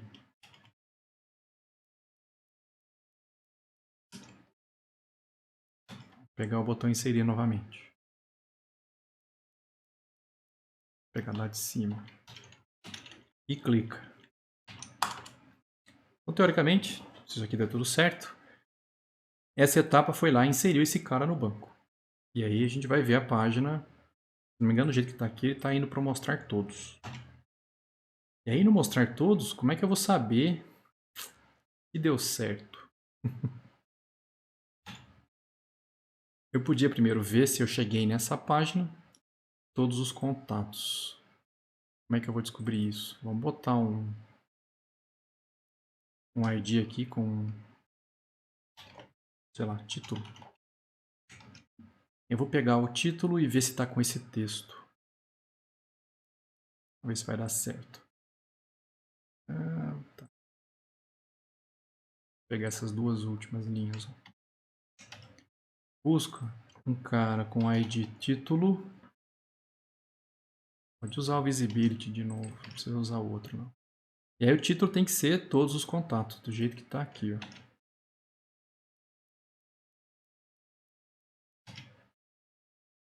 Isso não garante que inseriu realmente o cara, só que eu cheguei até essa página aqui. Vai startar o meu sistema. Então ele vai ter que rodar o meu sistema. A gente podia fazer um clean primeiro. Deixa eu primeiro gerar ele. Vou dar um clean verify. Ih, vai disparar o teste já.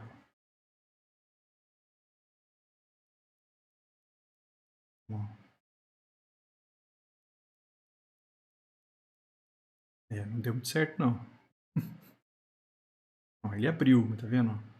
Dá a impressão que a maneira com que ele está fazendo para executar é o Linux também, né? Eu tenho que mudar esse esquema. Do jeito que está aqui, o meu teste ele está rodando como se fosse um teste unitário. E o plugin ele foi feito para rodar na fase de integração. Então eu vou ter que mudar esse esquema. Nossa, vai dar mais trabalho do que eu imaginei. Eu vou criar o IT Java aqui de novo.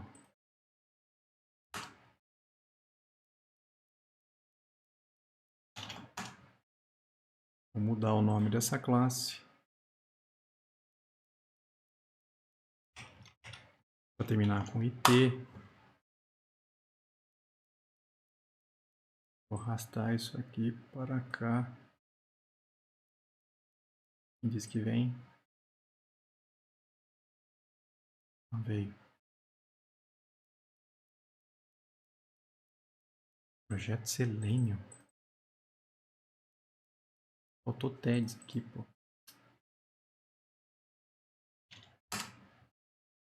Isso aqui vem para cá. Aí. Não vai dar um erro de pacote. Eu vou fazer ele virar um teste de integração. E aí eu vou precisar daquele esquema que eu coloquei lá no POM. Aqui também.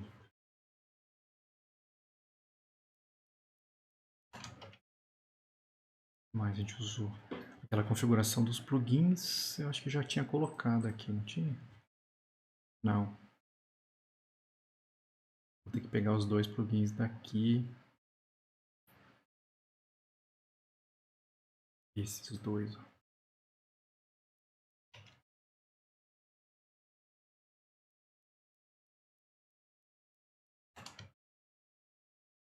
Mais aquele que faz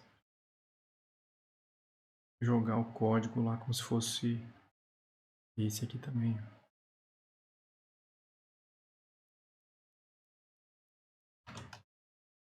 Agora eu acho que tá certo. Vamos ver, Alt F5. Virou o código, beleza. Tá no teste de integração, não tem mais teste. Tô olhando o projeto errado, cara. Fecha isso. Aqui. Alt F5. Pronto, virou código, tá certo. Não tem mais nada de código unitário, vai pegar só o de integração. Teoricamente, agora deveria fazer correto. Vamos testar de novo.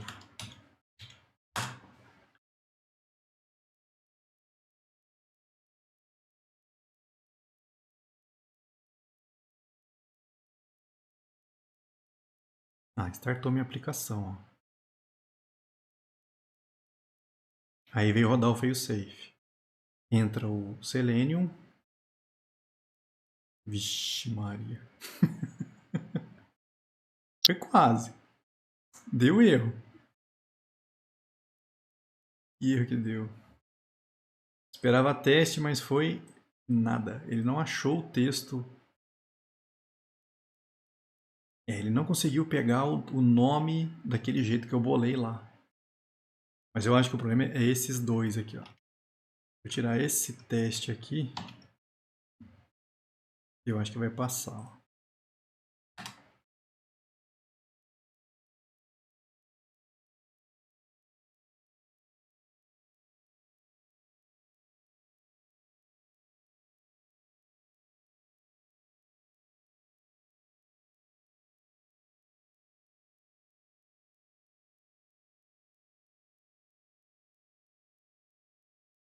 Sucesso. Se a gente rodar o programa e olhar, vai ter 2 testes lá agora.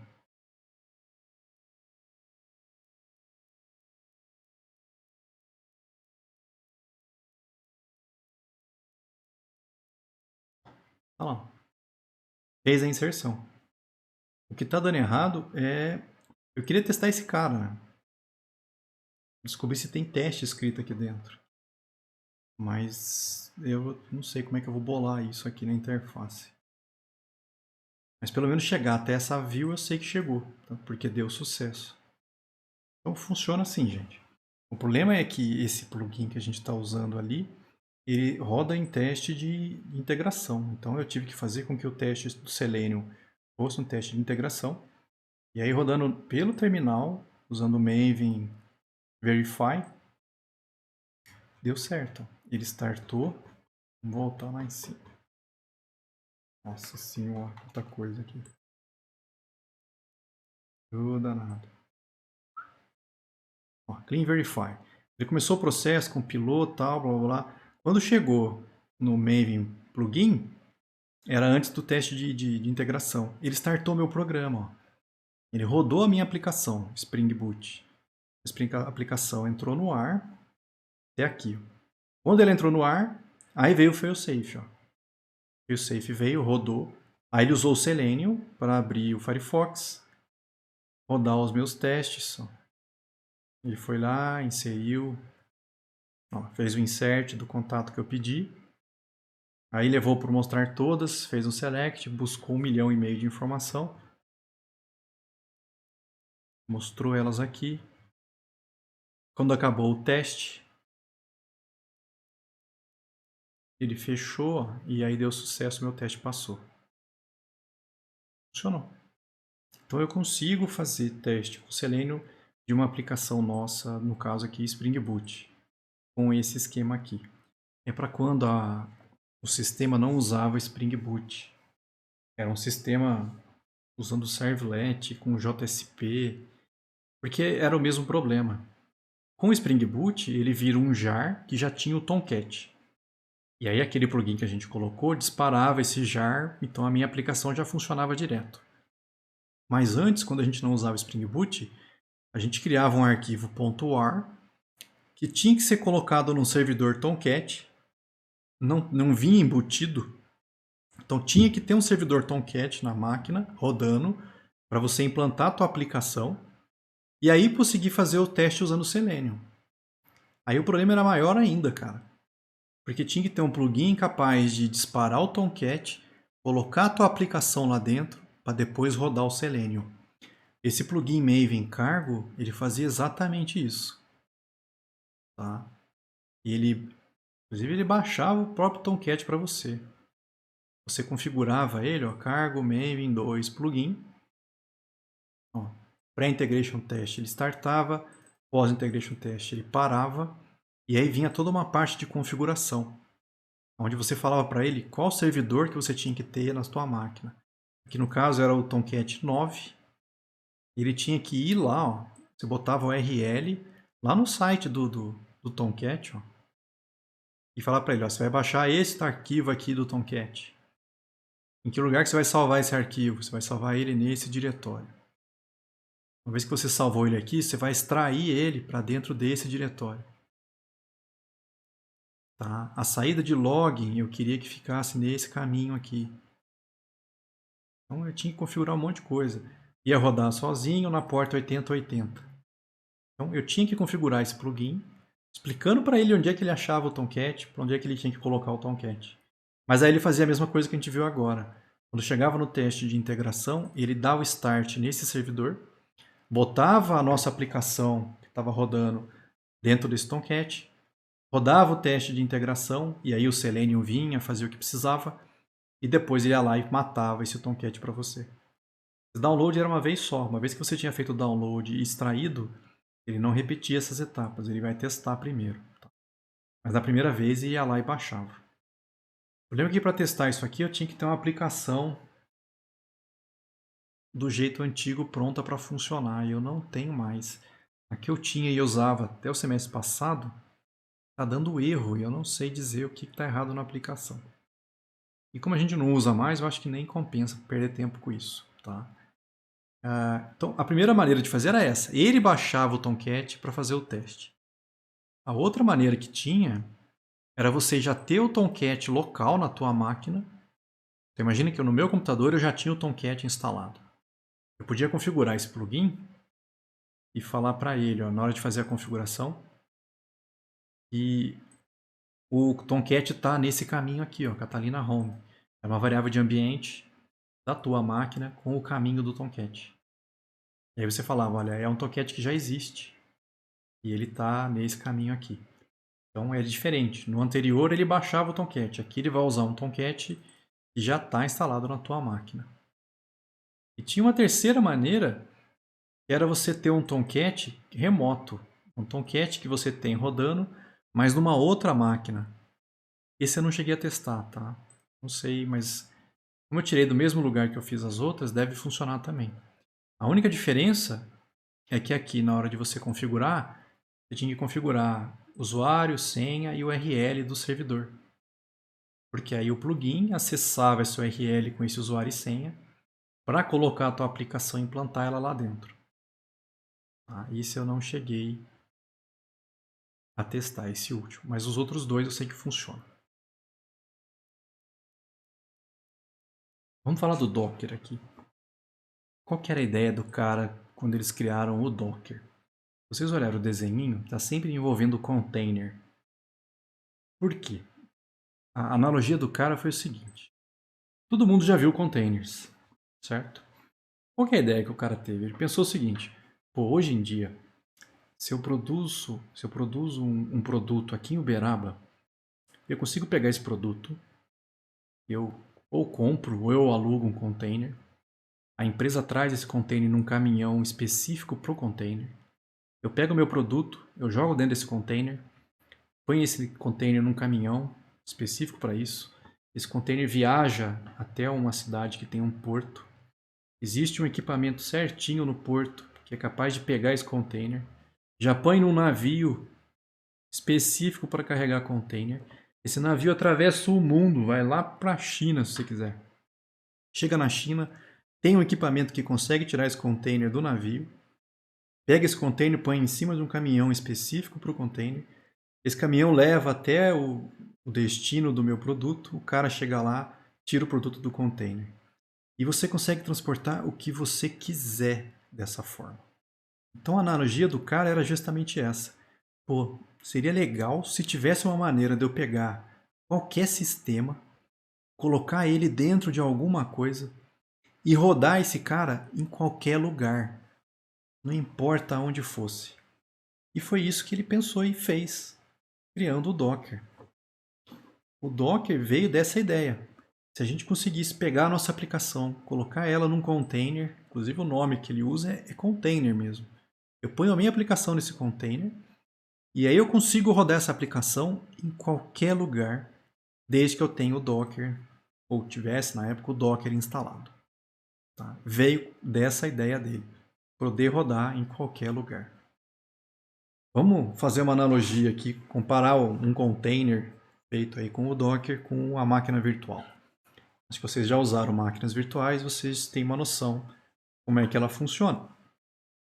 Você tem o teu hardware, você tem um sistema operacional rodando e você instala um hypervisor, que é o cara que roda a máquina virtual. Tá? por exemplo, um VirtualBox da vida. E aí, em cima desse VirtualBox, desse hypervisor, você cria máquinas virtuais. A máquina virtual tem que ter um sistema operacional instalado aqui dentro. E aí, se você quer rodar uma aplicação com essas bibliotecas, você tem que ter o sistema operacional, as bibliotecas e a aplicação. Isso numa máquina virtual inteirinha aqui para isso, cara. Tá? Se você quisesse rodar uma aplicação 2, você podia criar uma segunda máquina virtual, teria que ter um sistema operacional inteirinho criado aqui dentro de novo, inserido ele aqui, mais as bibliotecas, mais app2. Se quisesse rodar mais de uma aplicação no mesma máquina virtual, qual que é o problema da máquina virtual? Primeiro, espaço. Tá? Por quê? Instalar um sistema operacional inteirinho dentro dela ocupa um espaço do caramba, cara. Cada máquina dessa vai ocupar muito espaço de disco. Segundo é memória. Como você tem que rodar um sistema operacional inteiro aqui dentro, você vai ocupar um espaço de memória que o sistema operacional precise para rodar, mais a memória da sua aplicação. Então, o que acontece normalmente é que nessa estrutura de hardware que você tem, você não pode criar muitas máquinas virtuais. Tem um limite, que é o limite de disco e de memória que o servidor aqui tem, certo? Mas isso a gente conhece, isso aqui já funcionava numa boa. Com os containers, com o Docker aqui no caso, então qual é a ideia do container? Vamos revelar de novo. É uma maneira de você distribuir aplicativos escalonáveis, de alto desempenho, em qualquer infraestrutura de sua escolha. É aquela analogia de um container real. Como é que funciona? Usando os containers. Você ainda tem o seu hardware, você tem um sistema operacional instalado, e aí você tem um container engine instalado. Por exemplo, o Docker. Hoje em dia não é só o Docker, tá? Dá para rodar containers usando outras tecnologias. Mas o primeiro que surgiu, o mais famoso deles, ainda é o Docker, tá? E em cima do Docker, você cria containers. O importante é que esse container não precisa do seu sistema operacional inteiro de novo.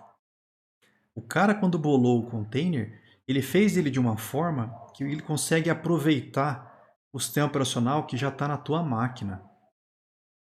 Ele fez um esquema que você não precisa ter tudo aqui dentro. Ele usa o kernel que está aqui já para rodar o seu container.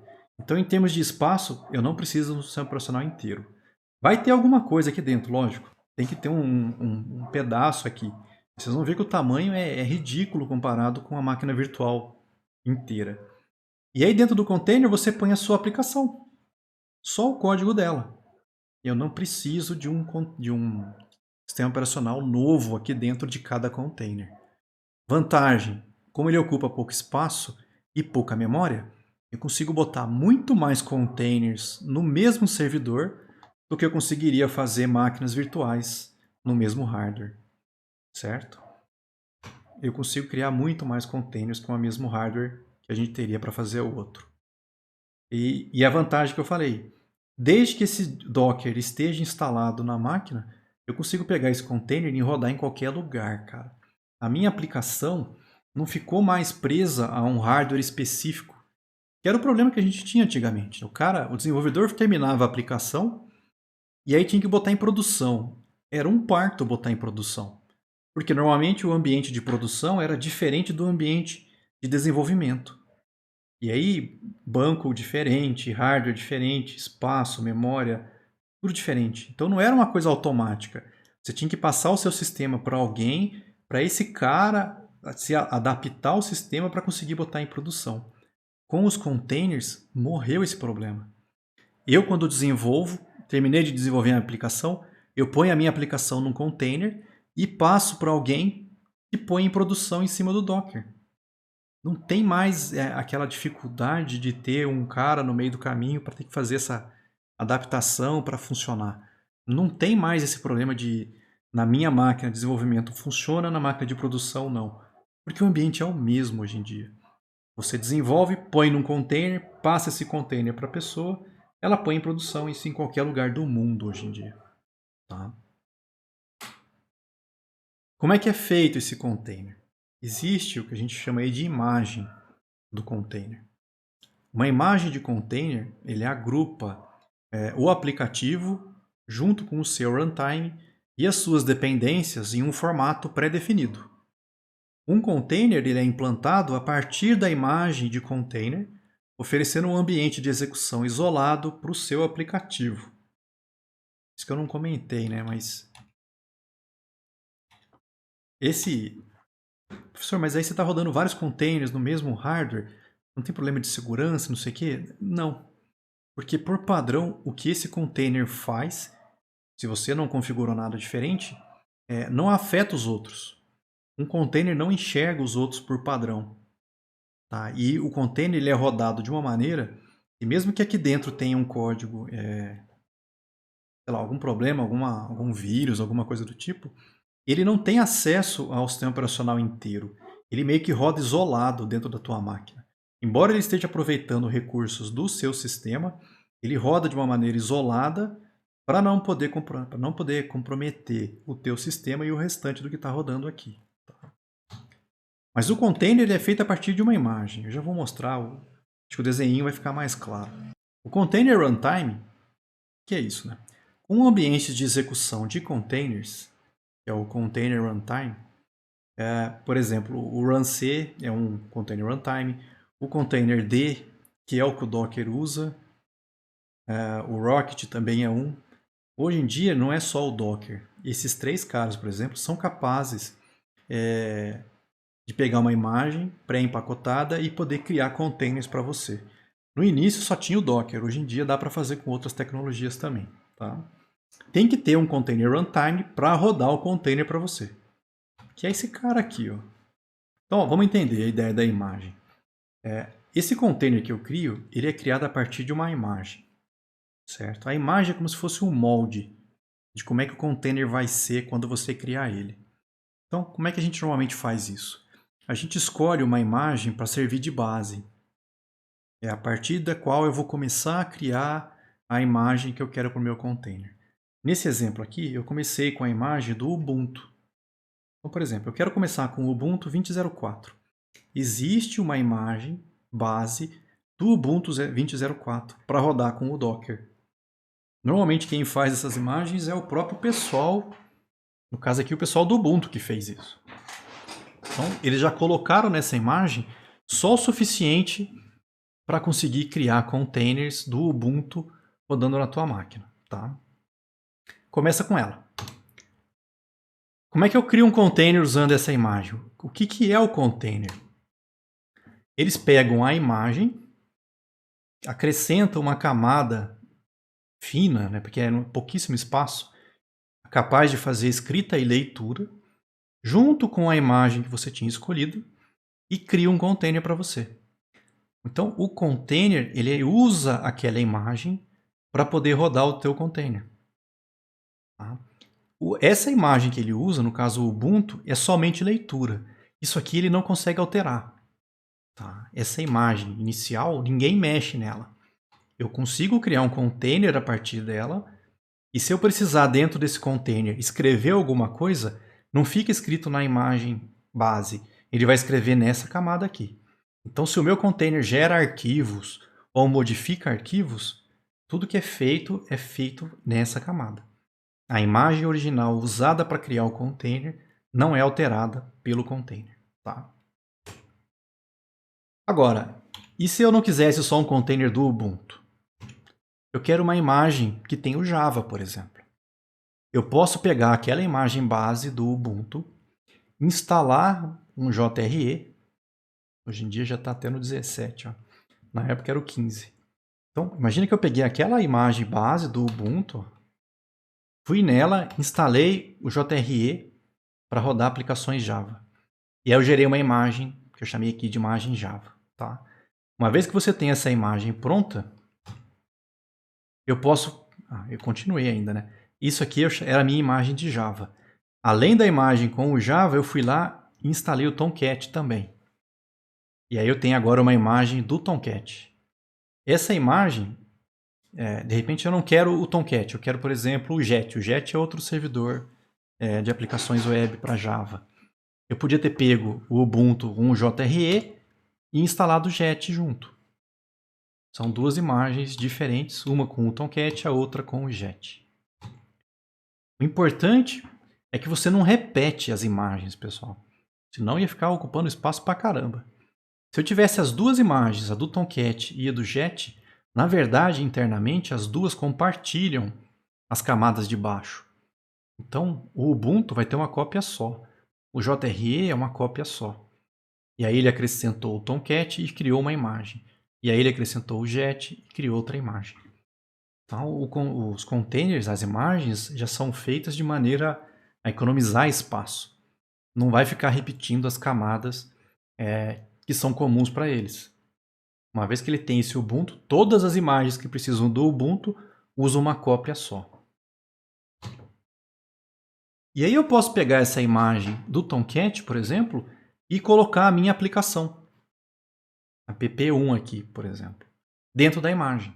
Então eu tenho uma imagem pronta para rodar a minha aplicação 1. Já é o Ubuntu com o Java, com o Tomcat e o meu programa. Eu podia criar uma segunda imagem para uma app2, aproveitando a imagem do Tomcat com JRE com o Ubuntu. Que eu falei, ó, são duas imagens diferentes, mas elas têm em comum as 3 camadas de baixo aqui. Então, embora sejam duas imagens diferentes, qual é o espaço que eles ocupam? Olha, é o espaço do Basic aqui, né? Mais o espaço da app1, mais o espaço da app2. Geralmente as aplicações são pequenas, então em termos de espaço, não está ocupando muito mais espaço assim. Tá? Agora eu posso criar um container. Uma vez que você tem a imagem pronta, imagina que a imagem é um modelo, é um molde de como é que eu quero que o container fique. Eu uso essa imagem para criar um container. Aqui eu criei um container da minha aplicação 1, dessa imagem aqui, ó. Ubuntu JRE Tomcat com app1. O que ele faz? Ele cria uma camada fina, usando toda essa parte de baixo, somente leitura. Pronto. Então, o container não ocupa tanto espaço. Por quê? Ele já pegou o espaço da imagem e colocou mais alguma coisa aqui. Então, normalmente é um espaço pequeno, é só o suficiente que o app1 precisa escrever, por exemplo. E o louco é o seguinte, uma vez que você tem a imagem, você pode criar quantos containers você quiser, cara. A imagem é uma, mas eu posso fazer vários containers. É por isso que a gente consegue fazer, eu falei aqui no início, a aplicação escalonável. Eu pego a minha app1, por exemplo, e eu posso criar aqui, tá, aqui eu criei 3 containers. São 3 containers rodando a mesma aplicação. Quanto de espaço eles usam? O espaço da imagem, mais um pouquinho para cada container. Então, em termos de espaço, é pouco. Em termos de memória, é basicamente o suficiente para rodar o JDK com o JRE, né, com o Tomcat, mais a sua aplicação. 3 vezes. Tá? Então, a gente consegue, uma vez que você tem a imagem pronta, criar quantos containers você quiser a partir dessa imagem. Outro exemplo, eu podia pegar o Ubuntu, instalar o Python, e aí eu tenho uma imagem com o Python. Eu podia pegar essa imagem, instalar um Django, e agora eu tenho uma imagem que já vem com o Django, com o Python. E aí eu vou lá e coloco a minha aplicação, e crio uma imagem. É uma imagem da minha aplicação Python com o Django, lógico. Já vem com o Django, o Python e o Ubuntu dentro. E aí eu posso criar containers. Um container ele é feito a partir dessa imagem e está rodando a minha aplicação. O Docker pega esse cara e roda para mim, executa a minha aplicação.